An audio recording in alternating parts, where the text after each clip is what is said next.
the White Huns, or Hephthalites. The Coming of the Huna, a history of the White Huns in the Indian subcontinent. Introduction.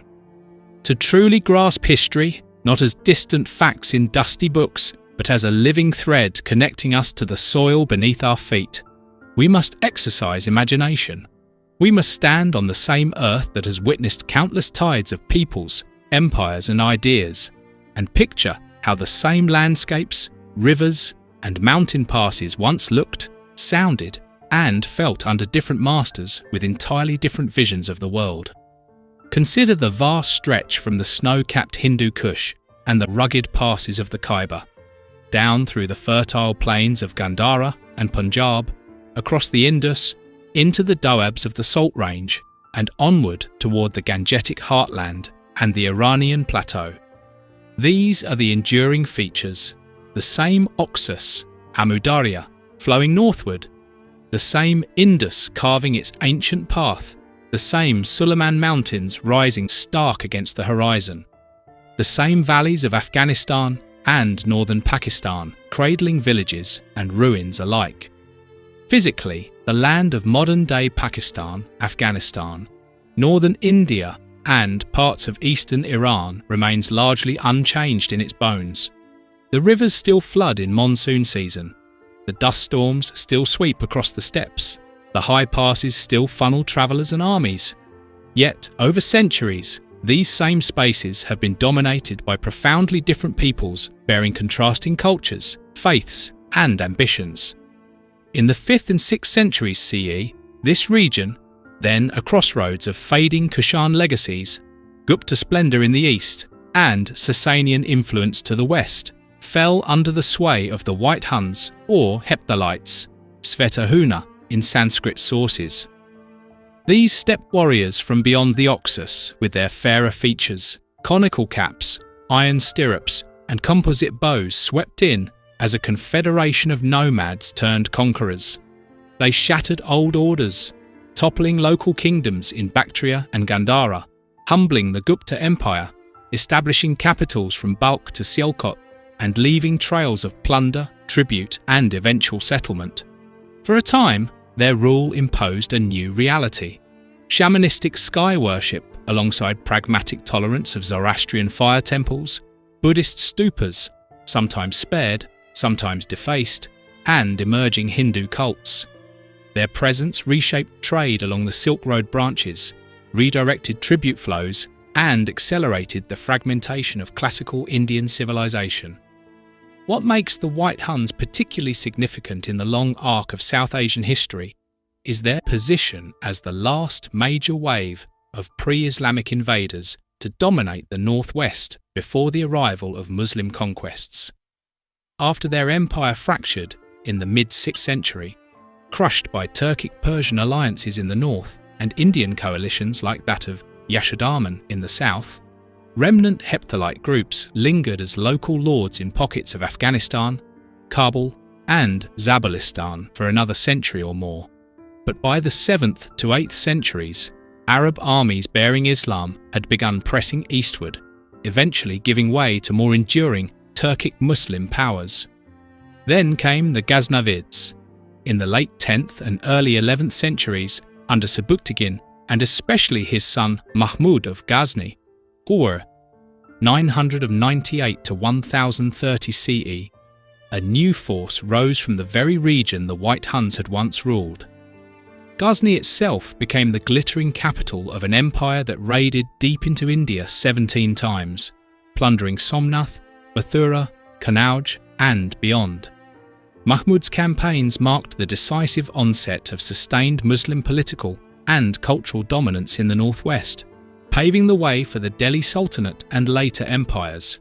Between the Hephthalites' decline around 560 to 600 CE and Mahmud's first major incursions around 1000 CE lies a gap of roughly 4 centuries filled with smaller principalities, Turk Shahis, Hindu Shahis, local holdouts, but no comparable large-scale non-Muslim invasion from the northwest reshaped the region so dramatically.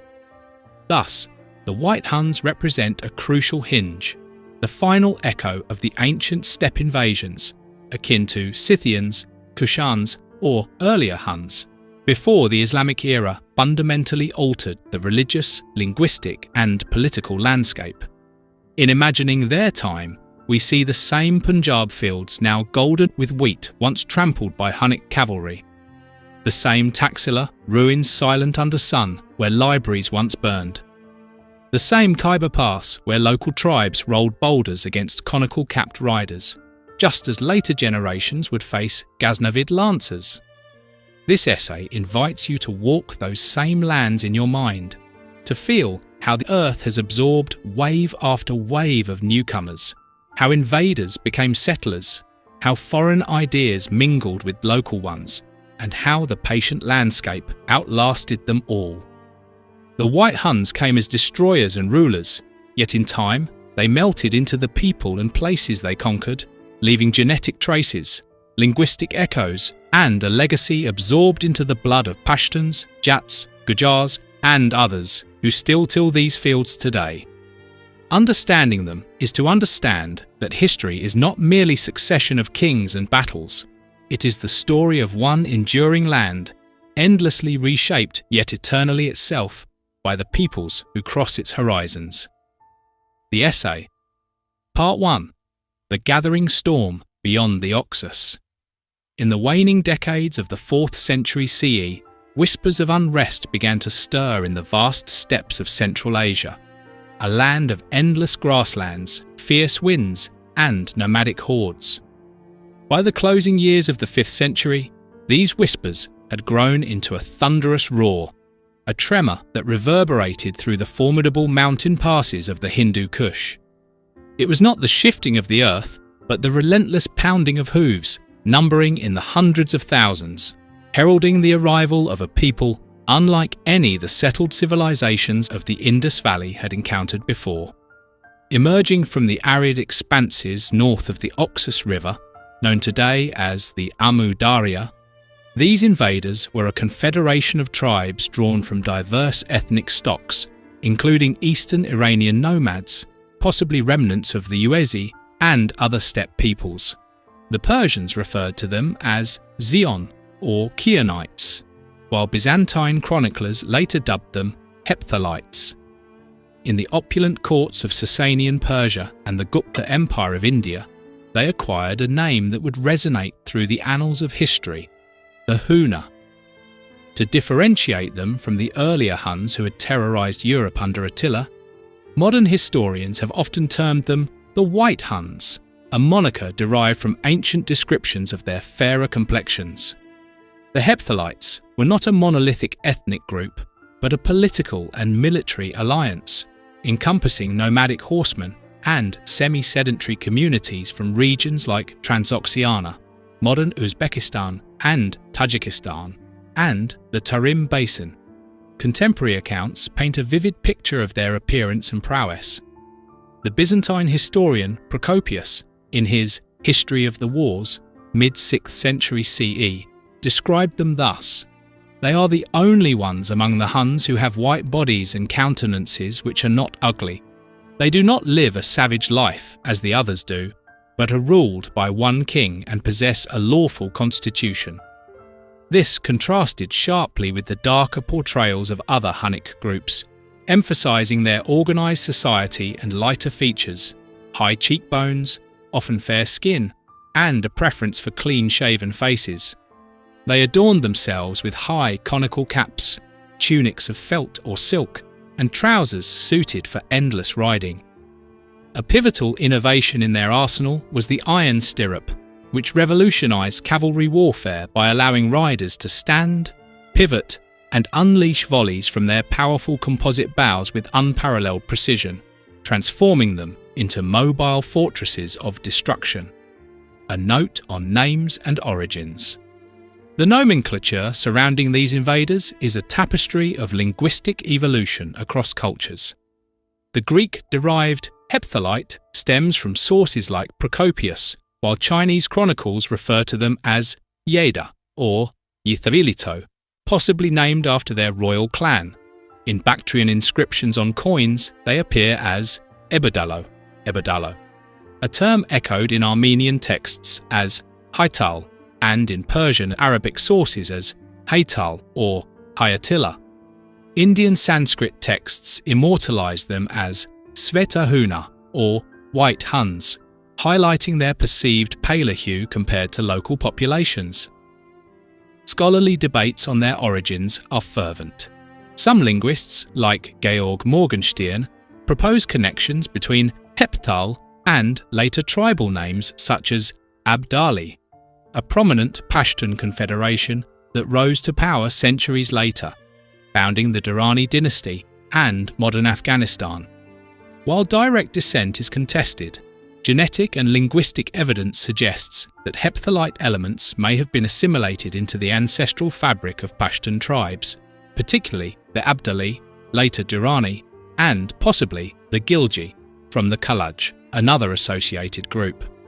Encyclopedia Iranica notes that the Hephthalites likely originated in what is now Afghanistan and Pakistan, with tribes like the Abdali carrying echoes of their name. Joseph T. Arlinghouse, drawing on a 6th century Syriac chronicle, links Abdel, Abdali, and Kulas, Khalaj/Gilji, to Hephthalite nomadic groups from the lands of the Huns. Modern genetic studies, including those analysing Y chromosome haplogroups like R1a and Q, reveal markers in Pashtun, Gujar, and Jat populations that align with Central Asian influxes during this era, supporting theories of partial descent.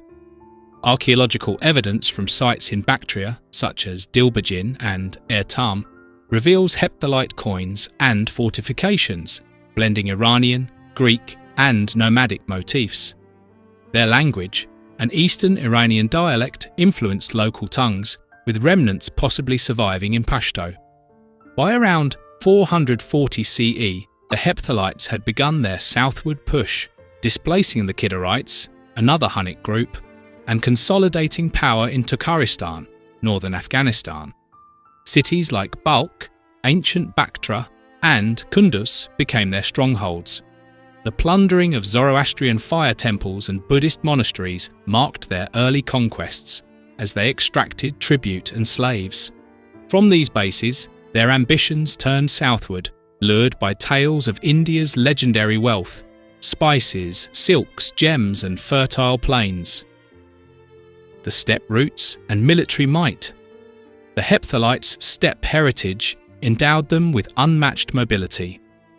Their armies, often numbering tens of thousands, relied on hardy horses bred for endurance, capable of covering vast distances without resupply. Warriors practiced cranial deformation, binding infants' heads to elongate skulls, a custom seen in archaeological remains from Central Asia, symbolizing elite status. Their society was hierarchical, ruled by a king, Yabgu, supported by chieftains, with women holding notable roles in some accounts, though polyandry is mentioned in Chinese sources as a practice among lower classes. As the 5th century progressed, internal consolidations and alliances propelled them forward. By 475 CE, they had overrun Kushan remnants in Bactria, setting the stage for incursions into Sassanian Persia and the Gupta domains. The storm was gathering, and the gates of the subcontinent beckoned. Part 2. The gates of India are breached. Afghanistan. The rugged terrains of what is now Afghanistan bore the initial brunt of the Hephthalite onslaught, serving as both a gateway and a crucible for their imperial ambitions. These mountain kingdoms, vestiges of the once mighty Kushan Empire, were a mosaic of Zoroastrian, Buddhist, and local pagan traditions, with rulers perched in fortified citadels overlooking vital trade routes of the Silk Road. The Hephthalites crossed the Oxus around 450 CE, clashing with the Kidarites who had dominated Bactria. By 460, under leaders like Aksuvaman, they had vanquished the Kidarites, as noted in Chinese sources like the Weishu. Their advance was methodical, exploiting the Hindu Kush passes like Shibar and Salang, which funneled invaders southward. The fall of Kapisa and the Panjshir Valley. In the high valleys of the Hindu Kush, local dynasts, descendants of Kushan nobility, fortified their realms against the encroaching tide. The ancient city of Kapisa, near modern Bagram, a bustling hub of Greco-Buddhist art and commerce, fell around 480 CE. Archaeological digs at Bagram reveal layers of destruction, with Hephthalite coins overlaying Kushan strata, indicating violent takeover. The Panjshir Valley, renowned for its emerald mines, though silver and lapis lazuli were more prominent then, became a scene of horror. Eyewitness accounts, though sparse, can be inferred from later pilgrim reports. Columns of smoke from razed villages signalled the Huns' arrival. They targeted granaries and livestock, enslaving able-bodied men for labour in their northern strongholds. Families were herded like cattle, bound in chains, and marched to slave markets in Samarkand or Bukhara. Buddhist stupas and monasteries, such as those at Fondukistan, were looted, their intricate stucco sculptures defaced or melted for metal. Further south, Ghazni surrendered circa 484 CE, its strategic position as a nexus between Kabul and Kandahar making it invaluable. The local prince, likely a Kidderite vassal, capitulated without siege, bowing to Hephthalite overlords who installed garrisons. By 479, Sogdiana had fallen, and by 493, parts of the Tarim Basin, Dzungaria, were under their sway, as per the Liangshu Chronicle. Conquest of Herat and eastern provinces. To the west, Herata Sassanian outpost was contested in a series of wars. In 484 CE, at the Battle of Herat, Hephthalite king Kushnavaz decisively defeated Sassanian Shah Paros I, killing him and extracting tribute from Persia until the mid-6th century. This victory opened eastern Afghanistan, including Jalalabad and Hadar, where ancient Buddhist stupas were vandalized. Excavations at Hadar reveal smashed Gandharan sculptures, with Hephthalite arrows embedded in ruins. By 500 CE, the entirety of modern Afghanistan, from Herat in the west to Kabul in the east, lay under Hephthalite dominion. They imposed a tributary system, allowing local rulers autonomy in exchange for taxes and military levies. Religious tolerance varied. While some Buddhist sites were spared, others suffered from iconoclastic raids, possibly driven by shamanistic beliefs in sky gods and fire spirits. Cultural and economic impacts. The Hephthalites introduced new coinage, blending Bactrian scripts with Sassanian motifs, facilitating trade. Silver mines in Panjshir fueled their economy, while control of passes like Khyber ensured dominance over Indo-Iranian commerce. However, their rule disrupted monastic life, scattering monks and pilgrims, as later noted by Chinese traveller Song Yun. This phase solidified their base, transforming Afghanistan into a launch pad for deeper incursions. The gates were breached, and the plains of Gandhara awaited. Part 3. The Wailing of Gandhara, northern Pakistan. With Afghanistan subdued, the Hephthalites, now augmented by allied groups like the Alkon Huns, turned their gaze to the fertile Peshawar Valley, the cradle of Gandharan civilization in northern Pakistan. This region, encompassing modern Khyber Pakhtunkhwa, was a blend of Buddhist splendour and strategic passes, making it a prize worth the peril. The invasion surged through the Khyber Pass around 470 CE, under leaders like Kingila, per the Schwarzberg Historical Atlas. Local Pashtun-like tribesmen, guardians of the pass, mounted fierce resistance, employing guerrilla tactics, rolling boulders and ambushes. Yet, the Huns' superior cavalry and knowledge of hidden trails extracted through interrogation or local betrayals overwhelmed them. Emerging onto the Peshawar plain, they beheld Pushkalavati, ancient Charsada, and Purushapura, Peshawar, home to the monumental Kanishka Stupa, reputed to house the Buddha's relics. To the invaders, these were not sacred. They were repositories of wealth, gold, jewels, and artifacts ripe for plunder. The testimony of Song Yun, Chinese pilgrim, 520 CE. The Chinese Buddhist monk Songyun traversed Hephthalite territories in Gandhara around 520 CE, providing one of the few eyewitness accounts.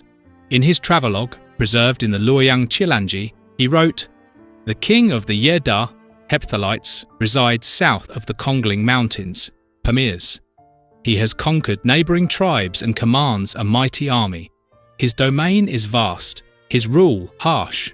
The people lack script, using notched wood for records. They venerate spirits and shamans, excelling in warfare and pillage. Men shave their heads, donning felt caps. Women bind their hair under cloth." Songyun lamented the devastation of Buddhism, monasteries in ruins, monks fleeing. He observed that the Huns showed little reverence for the Dharma, though some tolerance existed, as evidenced by surviving sites like Butkara Stupa in Swat. The ruin of Taxila. Pushing eastward, the Huns reached Taxila around 520 CE. This ancient metropolis, a nexus of Greek, Persian, Scythian, and Kushan influences, housed renowned universities at sites like Yaolian and Sirkap. For over a millennium, it had been a beacon of learning where scholars debated philosophy, medicine, and astronomy. The assault lasted days. Taxila's walls, weakened by prior earthquakes, crumbled under siege. Stupas were dismantled for hidden treasures, libraries torched, manuscripts on birch bark fueling the flames. Excavations by Sir John Marshall in the 20th century uncovered charred layers dating to this period, with Hephthalite coins amid the debris.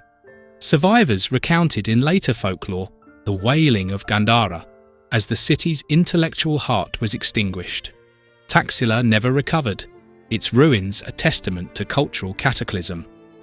Broader devastation in the region. Swat Valley's Buddhist complexes at Udagram and Amluk Dara suffered similar fates, with statues beheaded. The Huns' iconoclasm, debated by scholars like Liu Yi, may stem from theological biases in Buddhist sources rather than systematic persecution. Evidence from coins shows Hephthalite rulers adopting solar symbols, possibly Zoroastrian influences, alongside Buddhist motifs, suggesting pragmatic syncretism. By the early 6th century, Gandhara was a Hephthalite vassal state, its economy redirected to tribute. The wailing echoed southward as the invaders eyed the Indus plains. Part 4. The descent to the rivers. Dera Ismail Khan and the Indus. Following Gandhara's subjugation, the Hephthalites descended along the Indus River, targeting the fertile Doabs, interfluves, around modern Dera Ismail Khan and Banu in Pakistan. This transition from mountains to plains marked a shift in tactics, from past warfare to riverine raids. They advanced through the Banu Basin, a gateway via the Khyber Pass, another historic invasion corridor. Refugees streamed northward, carrying tales of horror that panicked southern communities. The witness of Dera Ismail Khan. Inhabitants of Dera Ismail Khan, then a cluster of agrarian villages along the Indus, prepared defences, stockpiling grain, fortifying mud brick walls. Fleeing merchants from Peshawar warned. They ride double on steeds, devouring raw meat and curd. They spare none but the useful slave. The Huns appeared on the western bank around 510 CE, methodically constructing rafts from inflated goatskins and reeds, a step technique adapted to rivers. Crossing on the third day, they overwhelmed local militias in swift skirmishes. Villages burned, fields trampled, inhabitants enslaved or taxed. Pushing into Punjab, they encountered scattered resistance from Gupta vassals. Archaeological sites like Accra near Banu show destruction layers with Hunnic artifacts, indicating rapid conquest. Impacts on local societies. The invasions disrupted irrigation systems, vital for the Indus economy, leading to famines. However, some Hephthalite groups settled, intermarrying with locals, laying seeds for future ethnic blends. Their control of river trade routes enriched chieftains, funding further expansions. The descent continued, drawing them into the heart of the Gupta Empire. Part 5. The Hephthalite Empire at its height. By the dawn of the 6th century, the Hephthalite Empire had ascended to its apex, spanning a vast domain that rivaled contemporaries like the Sassanians and Byzantines. At its zenith, circa 520 to 550 CE, it encompassed modern Afghanistan, Turkmenistan, Uzbekistan, Tajikistan, Kyrgyzstan, Kazakhstan, northern Pakistan, parts of India, and even reaches into China's Tarim Basin, a territory larger than the Roman Empire at its peak. Capitals shifted fluidly, initially Kunduz and Balkh in northern Afghanistan, later Sialkot, ancient Sakala, in Punjab under sub-kings. This mobility reflected their nomadic roots, though urbanization increased with conquests. The account of Procopius, Byzantine historian, mid-6th century. From distant Constantinople, Procopius differentiated the Hephthalites. They inhabit fertile lands ruled by one king, upholding justice among themselves and neighbours, akin to Romans and Persians. He noted their settled urban life and diplomatic savvy, contrasting Attila's barbarism. Relations with Persia, alliance and conflict. The Hephthalites' ties with Sassanian Persia were tumultuous. In 458 CE, King Kushnavaz aided Peroz I in seizing the throne. Yet, alliances frayed. Peroz waged 3 wars, captured twice and ransomed, before perishing at Herat in 484 CE. For decades, Persia paid tribute, as chronicled in the Shahnameh by Ferdowsi, which mythologizes the battles. To the east, they pressured the Guptas, extracting concessions. Diplomatically, they engaged Chinese courts, sending embassies to the Northern Wei in 516 CE. Society, economy, and culture. Hephthalite society blended nomadism with sedentism. Kings minted coins in silver drachms, featuring crowned busts and fire altars, blending Sassanian and Kushan styles. Economy thrived on tribute, trade, silk, spices, horses, and mining, lapis gold. Religion was eclectic, shamanism predominant, with tolerances for Zoroastrianism, Buddhism, Manichaeism, and Nestorian Christianity. Art from Tepe Sadar Monastery shows Hephthalite donors in tunics, indicating cultural patronage. Military strength lay in heavy cavalry, cataphracts with lances and bows, supported by allied tribes. At height, their armies could field 50,000 to 100,000 per estimates from Persian sources. This pinnacle, however, sowed seeds of overextension, inviting rivals. Part 6. The humiliation of Guptas, India. The Gupta Empire, zenith of classical Indian civilization, circa 320 to 550 CE, stood as the bulwark against Hunnic incursions. Its golden age under Chandragupta II had fostered arts, sciences, and prosperity, but internal decay set in after Skandagupta's reign. Initial clashes occurred around 455 CE, when Skandagupta repelled Huna forays at the frontier, commemorated in the Bitari pillar inscription. He conquered the Hunas and restored the fallen fortunes of his lineage. Adopting the title Vikramaditya, he bought India a brief respite. Successors like Purugupta and Kumaragupta II faltered amid famines and rebellions. The Huns, regrouping in Afghanistan, struck again under Alkon leaders integrated into the Hephthalite fold. The reigns of Toramana and Mihirakula. Toramana, circa 490 to 515 CE, possibly an Alkon sub-king, spearheaded the invasions. His victory at Eran, Arikina, in Malwa around 510 CE shattered Gupta defences as per the Eranbor inscription. Advancing to Kaushambi and Pataliputra, he installed vassals, minting coins with Gupta motifs. His son Mihirakula, circa 515 to 530 CE, escalated the terror, establishing a capital at Sialkot. The Schwarzberg Atlas maps his domain across Afghanistan, Gandhara, Kashmir, Punjab, Rajasthan, and central India, with Guptas as tributaries. Accounts of cruelty and persecution. Mihirakula's notoriety stems from sources like Xuanzang's Great Tang Records on the Western regions, 7th century.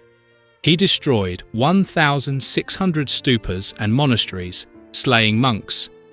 Kashmiri chronicler Kalhana's Rajatarangani, 12th century, depicts him as a tyrant, a man of violent deeds delighting in elephant falls and village crushes. Scholarly nuance emerges.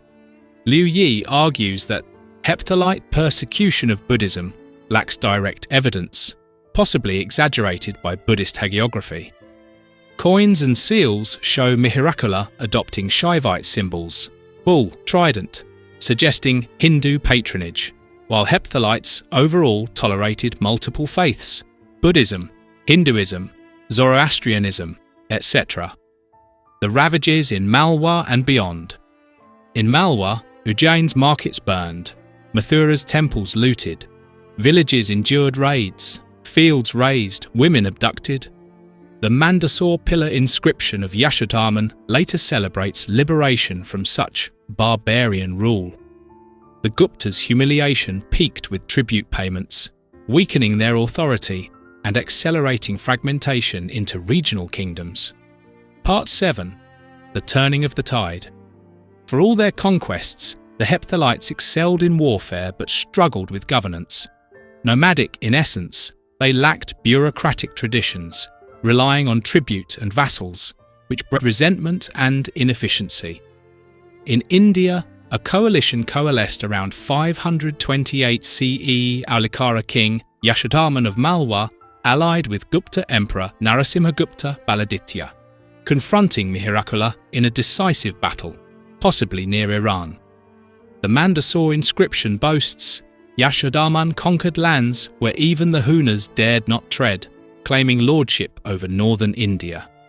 Mihirakula fled to Kashmir, usurping the throne circa 530 CE, ruling tyrannically until his death around 542 to 550 CE.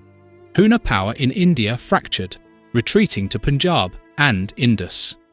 Northern collapse, Turks and Persians. Northward, existential threats loomed. The Gokturks, emerging from the Altai steppes, allied with Sassanian Khosrow I Anushirvan.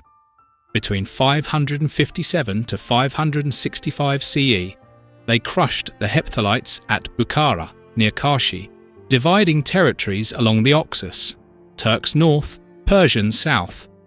Remnant principalities lingered in Tokharistan, Bagis, Chaganian, and Kabul, tributing to overlords. The Nezak Huns in Kabul and Zabalistan persisted until Arab conquests in the 7th century, blending into local dynasties like the Turk Shahis. Factors in decline. Overextension, internal rivalries and environmental factors, droughts affecting pastures, contributed. Coalitions exploited these weaknesses, while cultural assimilation diluted their identity. The tide turned, but echoes remained. Part 8. The Settling of the Dust. History often glosses over the aftermath, but the Huna did not evaporate, they integrated. In Punjab's villages, salt range valleys, Sindh Sagar Doab and Afghan highlands, Huna warriors transitioned from raiders to residents. Within generations, they adopted local attire, flowing kurtas replacing conical caps, and languages, their Eastern Iranian tongue yielding to Prakrit, Pashto, or Indo-Aryan dialects. Cranial deformation faded into legend, preserved in folklore. By the Arab invasions of Sindh in 712 CE under Muhammad bin Qasim, the Huna had morphed into clans, intermarrying with indigenous groups. Bloodlines and genetic legacy. Modern genetics illuminates this fusion. Y chromosome studies reveal haplogroups like R1a, Indo-Iranian, and Q, Central Asian, in elevated frequencies among Pashtuns, Gujars, Jats, and Rajputs, correlating with 5th to 6th century migrations. Gujars and Jats, agrarian communities in Punjab, Haryana, and Uttar Pradesh, trace oral traditions to Hunnic ancestors. Rajputs, emerging as a warrior caste post-Gupta, incorporate Huna elements, as per scholars like Cunningham and Ibbotson. The Pashtun connection. The Pashtuns, Afghanistan's largest ethnic group, hold intriguing links. The Abdali tribe, renamed Durrani in 1747 by Ahmad Shah Durrani, founder of modern Afghanistan, bears a name phonetically akin to Hepthal or Ebedalo. Linguist Georg Morgenstern posited the tribal name Abdali may have something to do with the Hephthalites. Idogdi Kurbanov suggests assimilation into local populations, with Abdali as a Hephthalite-derived tribe. The Gilji Pashtuns may descend from the Khalaj, allied with Hephthalites. A 555 CE Syriac chronicle lists Kulas, Abdel and Hephthalites as Hunnic nomads, linking Kulas to Khalaj/Gilji and Abdel to Abdali. The ethnonym Afghan appears in 6th century sources like the Hudud al-Alam, possibly tied to Hephthalite remnants in the Suleiman Mountains. Pashtun folklore and genetics support partial Central Asian ancestry, blended with ancient Indo-Iranian stocks. In Turkmenistan and Uzbekistan, tribes like the Karluks and Kalaks claim similar descent. In India, Huna influences shaped post-Gupta society, contributing to feudal structures. The dust settled, but the invaders' legacy endured in blood and culture. Epilogue: The Silent Stones. Today, amid Taxila's ruins, the wind whispers through Yorlian's empty courtyards. No traces of ancient fires linger, but the stones bear silent witness. In a Pashtun elder's Pashto dialect from Khyber, a Jat farmer's Punjabi songs in Haryana, Gujar herders' traditions in the Salt Range, or a Durrani shepherd's gaze in the Suleiman Mountains, faint echoes of that encounter persist. Song Yun mourned, monasteries desolate, monks scattered, the Dharma's sound silenced, compassion forgotten. Invaders worship demons, and demons grant their pleas. Yet, Song Yun underestimated the land's resilience. The White Huns conquered with fury, but the subcontinent's vastness absorbed them. Like waves crashing on ancient shores, they merged into the soil they scorched.